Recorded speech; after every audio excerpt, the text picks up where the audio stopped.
As you know, Proposition 5 is coming up. Essentially what Proposition 5, if it passes, will do is force residents, businesses, faith institutions to violate the right of conscience.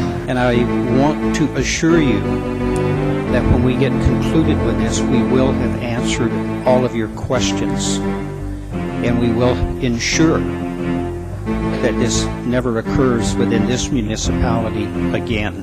And we want to thank all of our partners who've helped us make this possible. There was a whole lot of failure going on. And we're going to have order.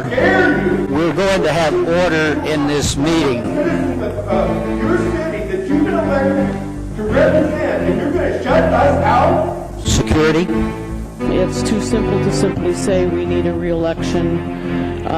That may be what comes out of this, part of what comes out of this, but under no circumstances should this election that happened just be pushed aside without investigation. I've been assured by several people on the body that this election will be investigated. My comment is, if it's not being investigated today, if it's not being investigated yesterday, if it's not being investigated last Thursday, you guys have waited way, way too long. Thank you. Anyone else?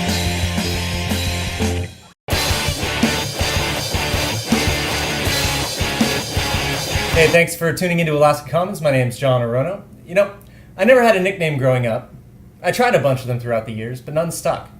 For whatever reason, I've been eternally resigned to the ever-so-creative and colorful world of being John. Nicknames have power in American culture and society.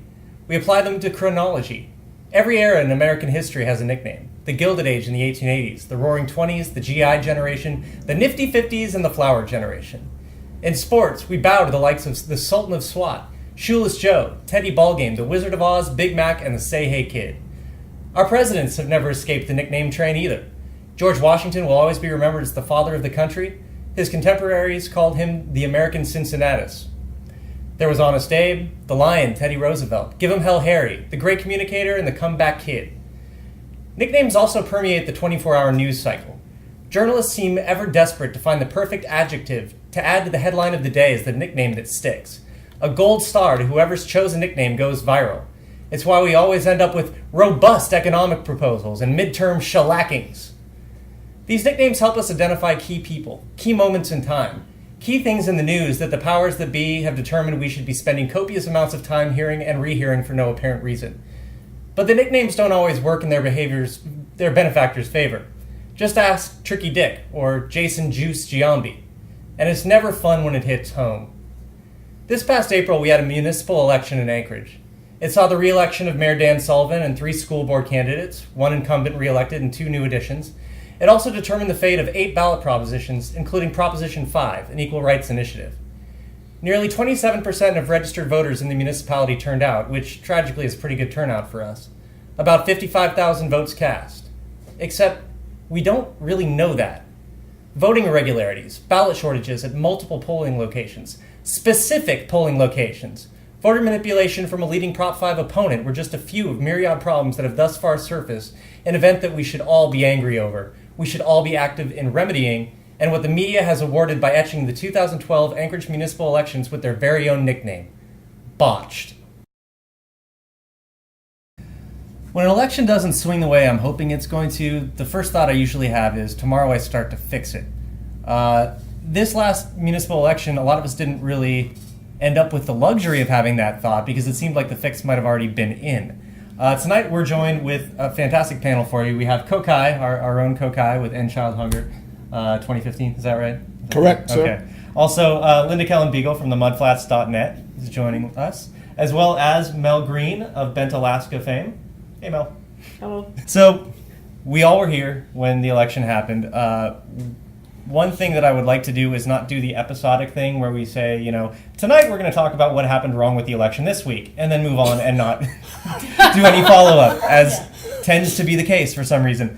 So what I want to kind of start with is get both of your takes in terms of it's election night. Before we even have the final tally, and I guess we never really got a final tally in a lot of ways, a lot of us were getting calls in terms of, hey, this precinct is out of ballots. Take us from election night 3 months ago to today. especially, and also get into your involvement of, you're both part of the voter recount group. I think you got to start with election day. Yeah. Election day, I'm sitting at work, periodically checking Facebook, including the anti-Prop 5 group run by Jim Minery. And there, fairly early in the day, I saw a Facebook post saying that people could register to vote and vote on the same day.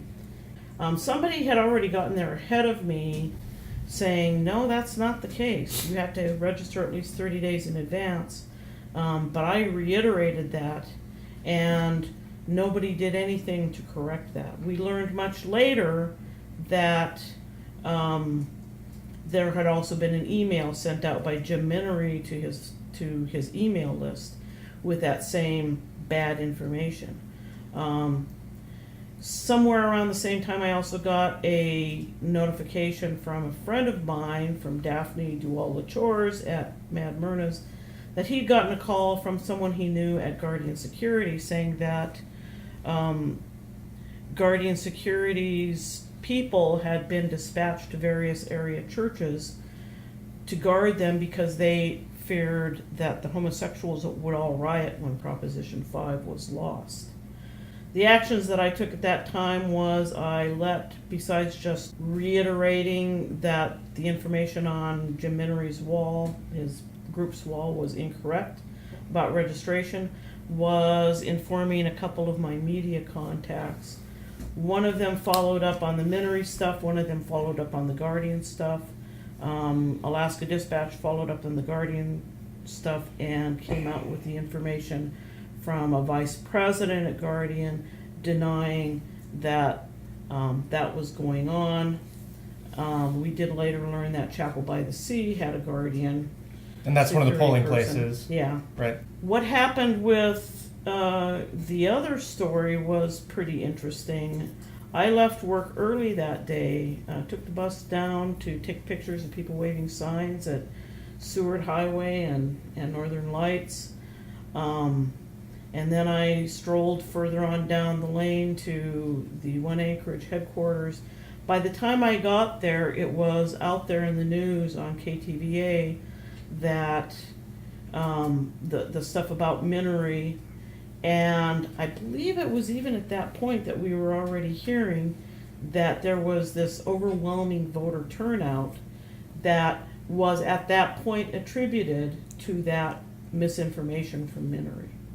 So that's how it began for me. By the time later on I was at the Snow City Cafe, that's when I started getting all kinds of Twitter reports of precincts running out of ballots.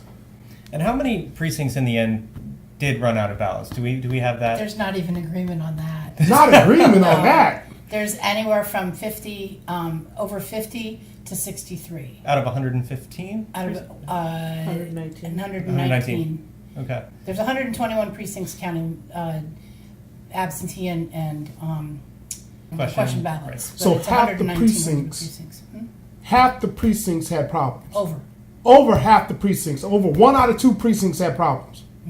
And the Jim Minery email, we should also specify too, there was an additional email that had gone out before that where he was talking about... that Mel pointed out. Right. She was the one that broke that story. Right, Mel, you posted online where he had said this is the cutoff for Well, yeah, by registering to vote. that night when it was really clear that there was all kinds of problems with precincts running out of ballots, and it had been attributed to, it was all his fault. Well, it was partly his fault. Not all his fault, but it was at least partly his fault because of that email that he sent out.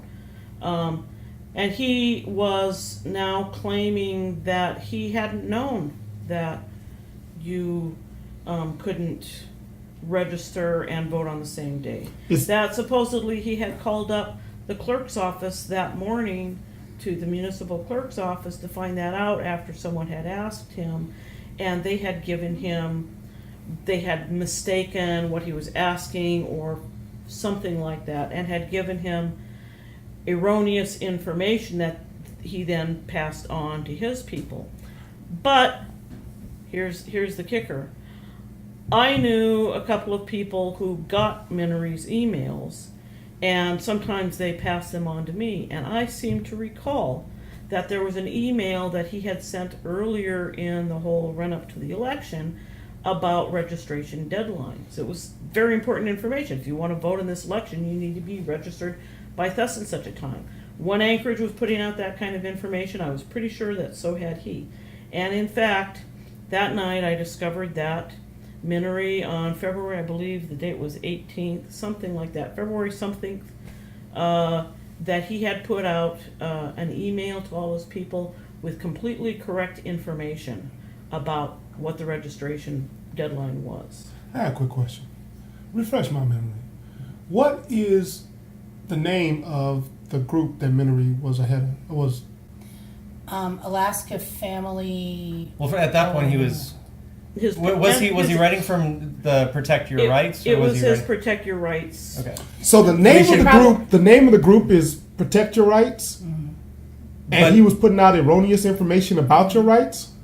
Isn't that ironic? And we should also say that Jim Minnery is the head of the Alaska Family Council. And before they actually had all of their Protect Your Rights stuff up and running, he was putting out information from the Alaska Family Oh Council. yeah, right. absolutely. Yes.